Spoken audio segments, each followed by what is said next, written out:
Meet Kat, a devoted nature enthusiast who finds true peace in the wild. Whether she's wild camping, practicing bushcraft, or foraging for her next meal, Kat thrives in solitude, embracing the quiet beauty of the natural world. On her YouTube channel, Wildcat Adventures, she invites viewers along for the journey, sharing lighthearted, down-to-earth experiences from deep within the wilderness. In this video, Kat sets out on a brand new adventure, hiking into the rugged, windswept landscape of the Peak District in central northern England. Her destination, a long-abandoned mountain house, hidden in the hills where she plans to spend the night alone. What begins as an exciting trek soon unfolds into something much darker and far more unsettling than she could have expected. It's March 6th, 2025, and the weather couldn't be better. The sky is clear, the air crisp, and Kat's spirit is high as she begins her hike. Her pack is loaded, her boots hit the dirt trail, and all seems right with the world. With each step through the forest, the hum of everyday life fades behind her, replaced by birdsong and the crunch of leaves underfoot. Through the woodland and find the body. And rumour has it this might have been a former cult hangout when it was originally built. Not sure about that one. We're here.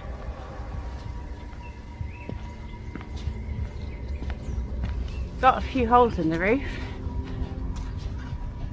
It's a bit ominous, doesn't it? See if anyone's home.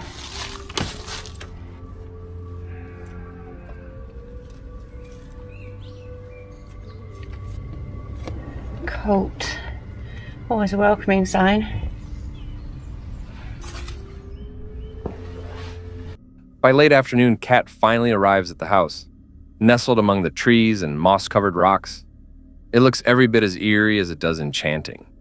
Though there's an undeniable sense of abandonment clinging to the structure, she's undeterred. To her, it's just another chapter in the book of adventure. Without wasting time, Kat sets up her gear while the last rays of sunlight bathe the forest in golden light. I think he's fixed the windows. Second job, fix the roof. Third job, go and get some wood. Quite like this idea here. What they've done is got a tarp and then used logs on the other side to create a weight so it hangs off. I think I'm going to copy that technique.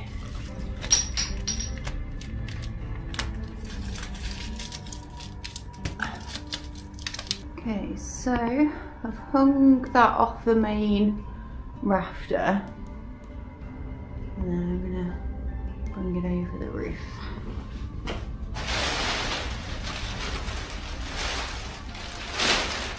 This is going to work here.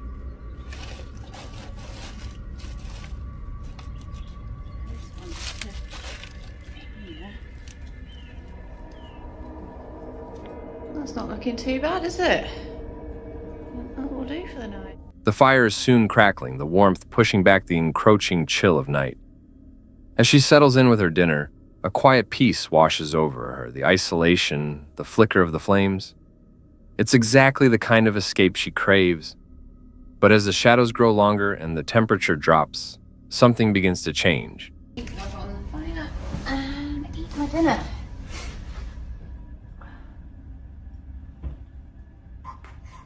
Right, good. I recommend. Time's about 10 o'clock. It's pitch black in here.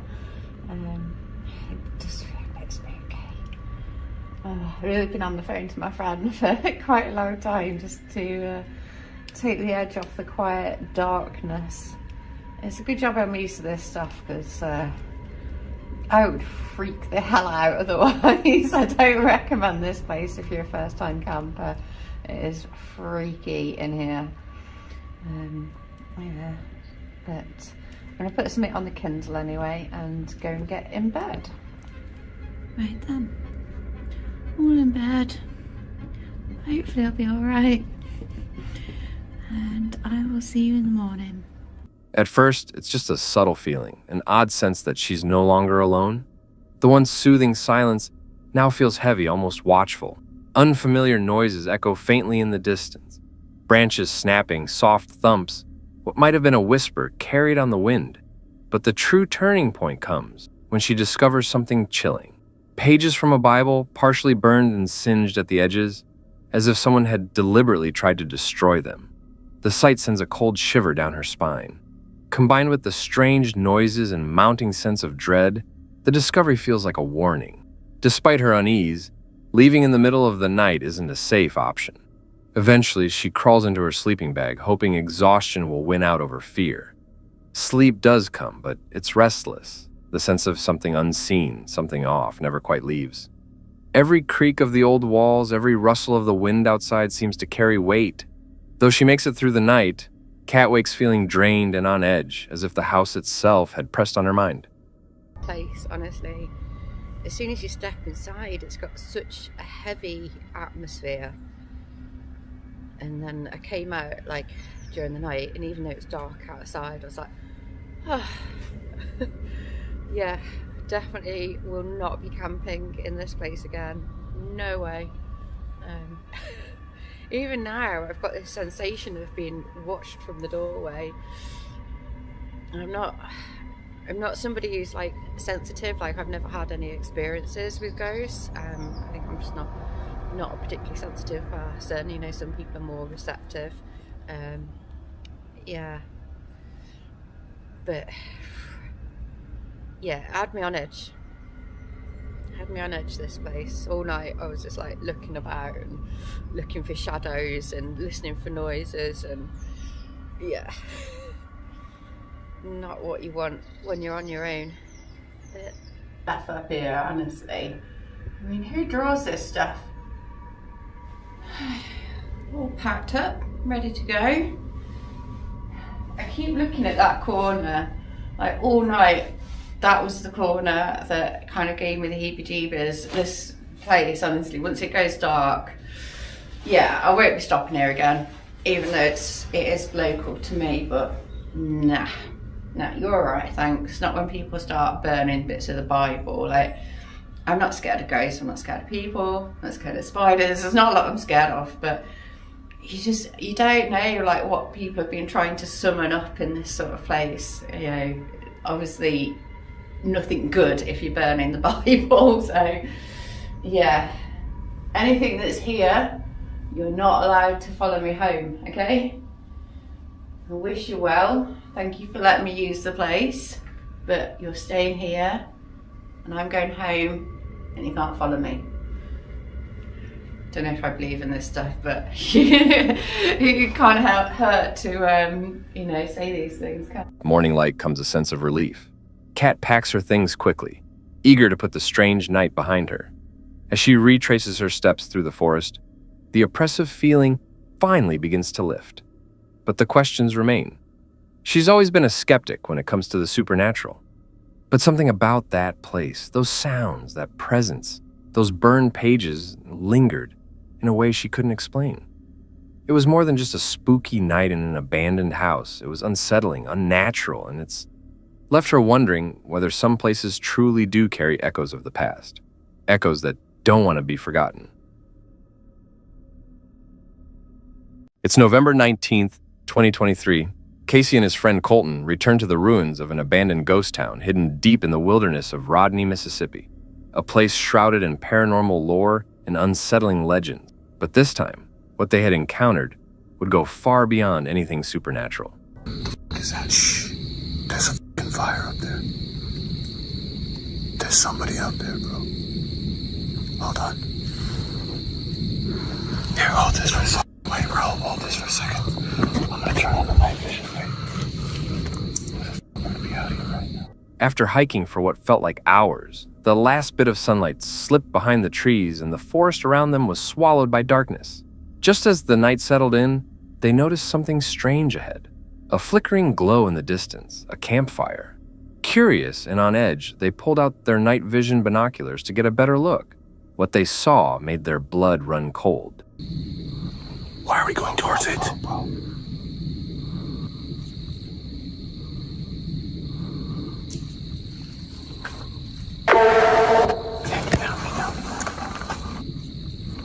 Oh, he turned the fire off. Oh my God.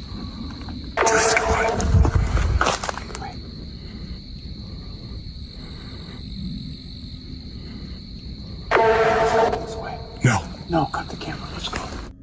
man stood by the fire holding an axe. But then something even more chilling happened.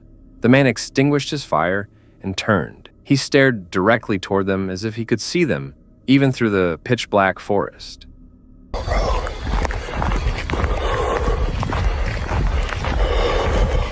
We just saw someone in the middle of the woods, in the middle of nowhere. Flat the out. And I did not sign up for this at all. And I think that they're following us. Every time we go about 100 yards, we hear branches and breaking behind us. Yeah, I'm not trying to get cut up by some backwoods hip hillbilly dude. I think we might be coming up on the town now. But there's definitely someone out here following us, so we need to move quick.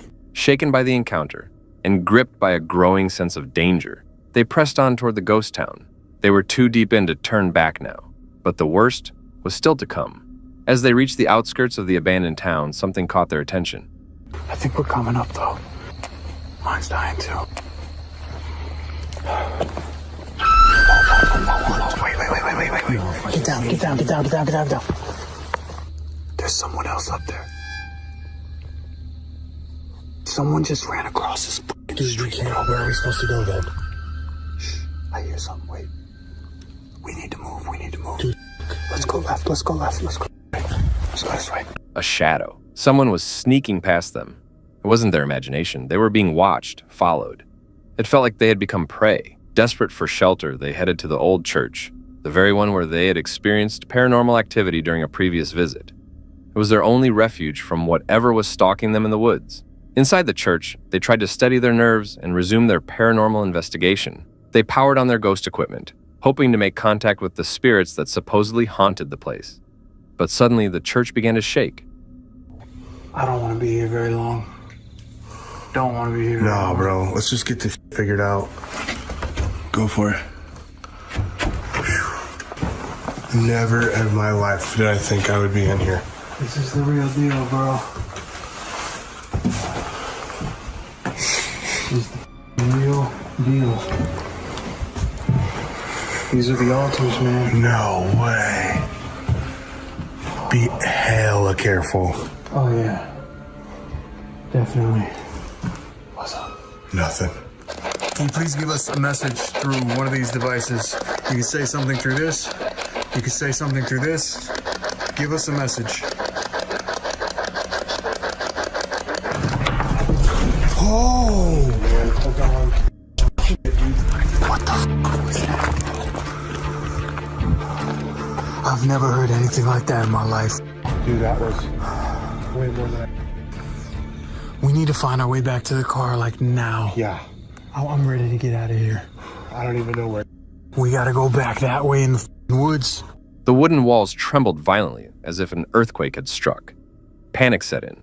What were the odds of that happening at the exact moment they tried to communicate with the dead? They had had enough. It was time to leave.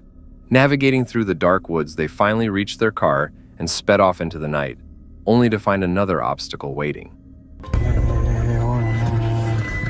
This is definitely the way we came, right? 100%.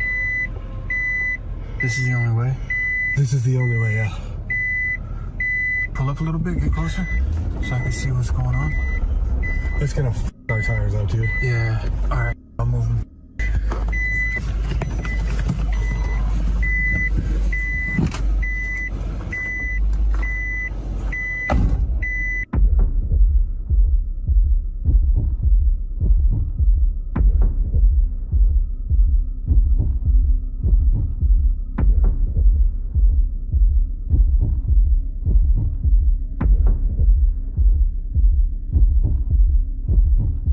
Get back in.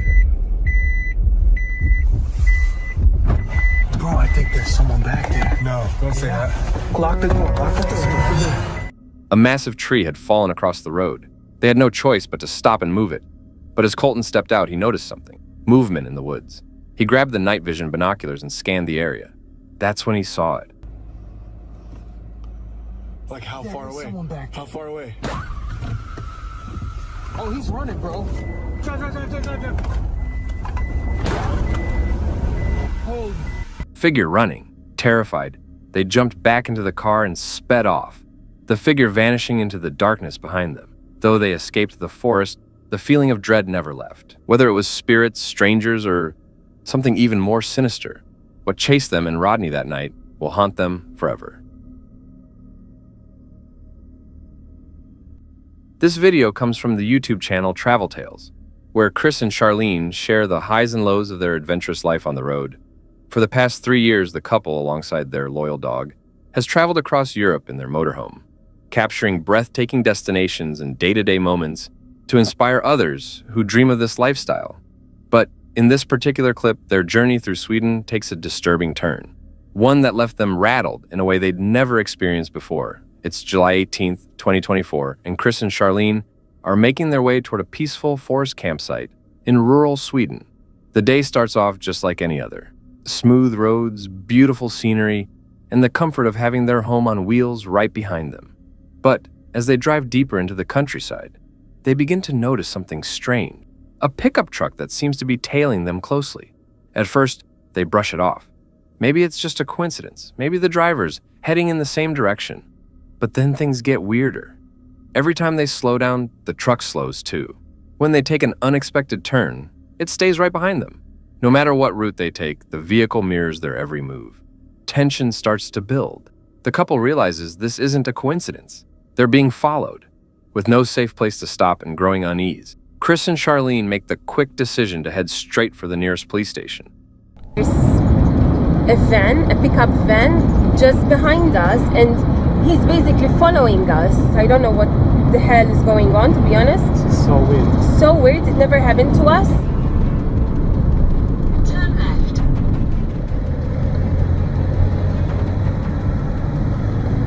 First I thought I was being paranoid because I was slowing down and he was slowing down, and I was speeding up and he was speeding up, and now when we just went to turn he came after us, and then we went back and he came after us again. So he's definitely following us, and we're about half an hour away from the city, and I think we're just going to call the police now And head there to the keep driving, the city main road. center. Luckily we realised about it and didn't go into the forest.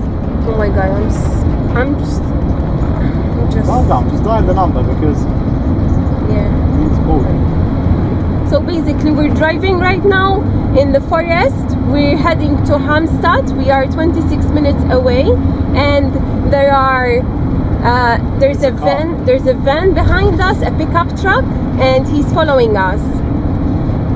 So I've just hung up with her, and she was very kind and friendly as well. So she told me that a police car is coming this way and they're gonna call us. So far no one called us, so I have no idea what's going on. Still behind us. He's still behind us, yes, and this never really happened to us. Never ever. Yeah, we're gonna head to the city now and we're going straight to the police station. So if we don't see the police car now, we just keep going there, I say.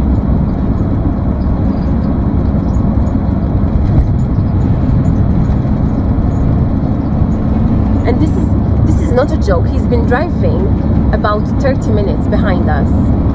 This is so scary. We were in a very remote place, in a very remote area, and now we're seeing a little bit more cars finally. So hopefully now we get to the police station and he stops following us, or I don't know what's gonna happen. But what do you think will happen now? No idea. It's a lot different now because we're entering Halmstad city, so there's so many more cars. It's still behind us, and it's definitely following us for sure. As the minutes drag on and the truck remains locked in behind them, fear sets in. The couple can only hope they reach help before things escalate further. Then, just in time, a police car appears in the opposite lane. Relief floods in. The officers pull over both vehicles, bringing the chase to an end, but what happens next takes Chris and Charlene by surprise. Oh, what the man, they've been following us for 30 minutes. That area have been a lot of burglaries, so those that live there is a little on the high edge, if you understand. Ah, what I mean. yeah, And then they okay. see a drone. Yeah, but then I think that you were planning some. I thought they were gonna rob us or something. Ah. I don't even know if I got any speed cameras because I'm just like shaking But and did driving. it flash? No, I No. don't think so because I slowed down. But Okay, I don't know what they were doing because we go slow and they go slow. We go fast, they go fast. We go left, they go left. And that's the right way, of course. Yeah, Not like stop if someone just. Yeah. They called us. Yeah, she as well, and those as well, and said they were off the caravan. I think they were gonna plant something. Yeah. Yeah. My colleague are talking to them right now. How about it's okay with you?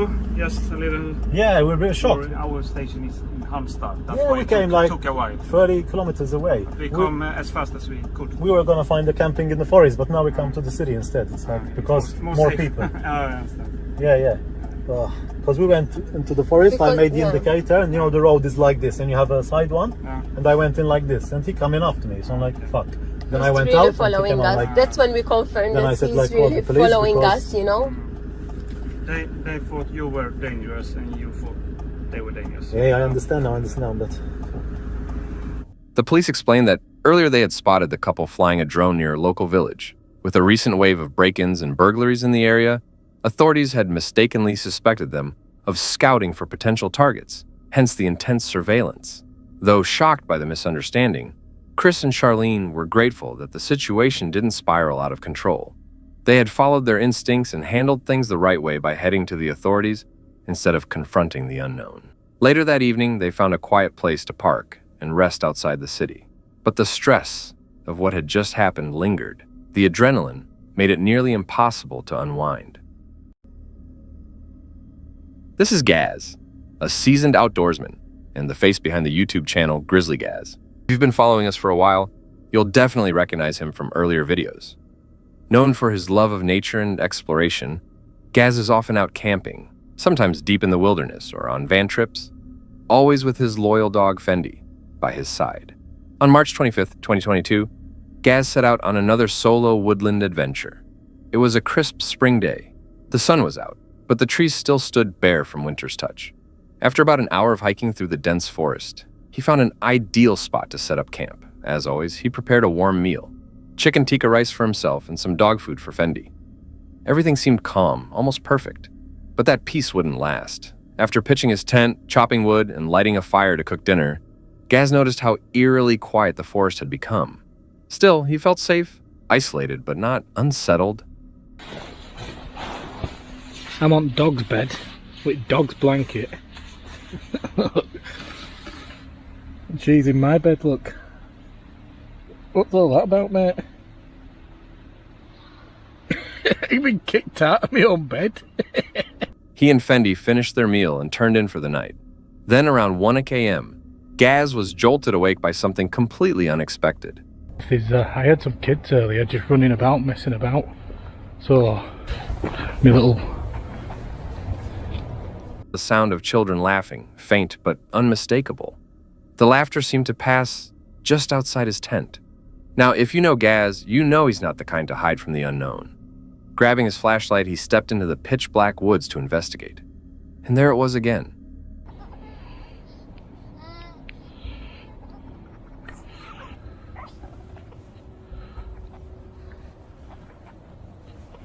That chilling laughter echoing through the trees. But when he shone his light into the darkness, nothing. No sign of anyone. What would children be doing in the middle of the night deep in the forest? Uneasy but composed, Gaz eventually returned to his tent and stayed awake for the next hour listening. But the forest had gone quiet once more. I think that's about enough excitement for one night. What do you think? It's bedtime.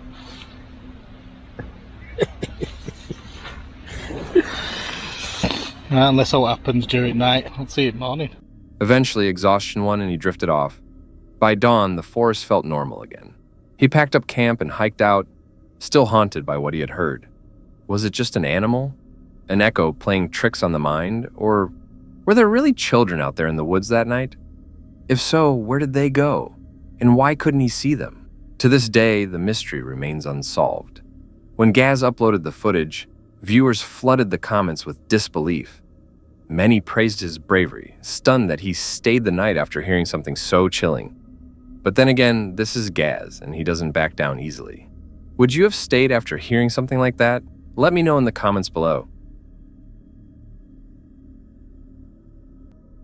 It was the night of September 4th, 2024. Camos, the well-known Spanish YouTuber recognized for his fearless explorations throughout Spain, had ventured deep into the wilderness for another adventure. And this time, he was joined by his close friends Jaffinho, and Jada.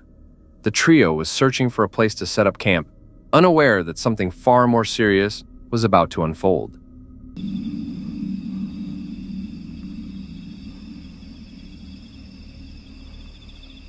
Pera aí, vamos ver se a gente escuta de novo.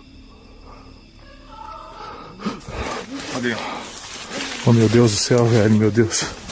Meu Deus do céu. As they navigated through the thick forest, their plans came to a sudden halt. Out of the darkness, they heard it, a woman's voice crying out for help, faint but unmistakable. The atmosphere shifted instantly. The air felt heavier, and with no cell service this far from civilization, turning back wasn't an option. They knew they had to act, and fast. Whoever this woman was, she was clearly in danger. They began calling out, hoping for a response, but the woman didn't answer. Instead, something else echoed back. Peraí, vamos fazer silêncio de novo pra ver se a gente... Peraí, Jefinho, peraí, vamos ver se a gente escuta de novo, peraí.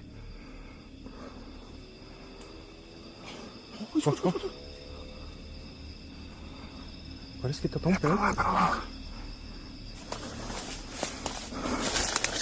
A gente tá bem fechado a mata aqui, cara. Tem um tronco caído aqui. Uma árvore caída aqui. Não, tem que olhar pra baixo, onde eu tô andando. Não, é, mas... Cara, aí... Ó. Moça! Moça! Eu achei um negócio aqui, velho. O que tu achou? Eu achei um negócio aqui, velho. Tênis, mano. Um pé de tênis aqui, ó. Isso. Moça. Get a faint cough coming from deep within the trees. Their concern turned to urgency. This wasn't a prank. This wasn't paranormal. Someone needed help right now. Olha aqui. Onde, cara? Moça do céu. Meu Deus do céu, velho. Meu Deus do céu. Moça. Meu Deus. Calma. Moça, meu Deus do céu, cara. Tá amarrada. Calma. And then they saw her. A woman tied to a tree, barely conscious, unable to move, her voice weak, but desperate. Without hesitation, they rushed to free her, frantically untying the ropes that bound her. When she could finally speak, she revealed a horrifying truth. Earlier that morning, she had been on her way to work when a man armed with a gun attacked her. He struck her, stole her belongings, and dragged her into the forest. There, he tied her up and left her to die. She had been out there for hours alone, injured, terrified, just waiting for someone to find her. And worst of all, he told her he'd be coming back. Vamos fazer o seguinte, a gente leva ela pro carro, deixa ela se acalmar, dá um pouco de água pra ela. Cara, ela tá desde as 4h pouco aqui, velho. Ela tá desidratada. Tem saída? The group knew they had no time to lose. Fearing the man could return at any moment, they helped the woman through the dark woods, racing to find their way back to the car and escape. Later, the police were called and took over the investigation. As of now, it's unclear whether the attacker has been caught. But one thing is certain. This woman survived a nightmare, and the trauma she carries will likely last a lifetime. Kamas and his friends may have gone into the woods for an adventure, but they ended up saving a life.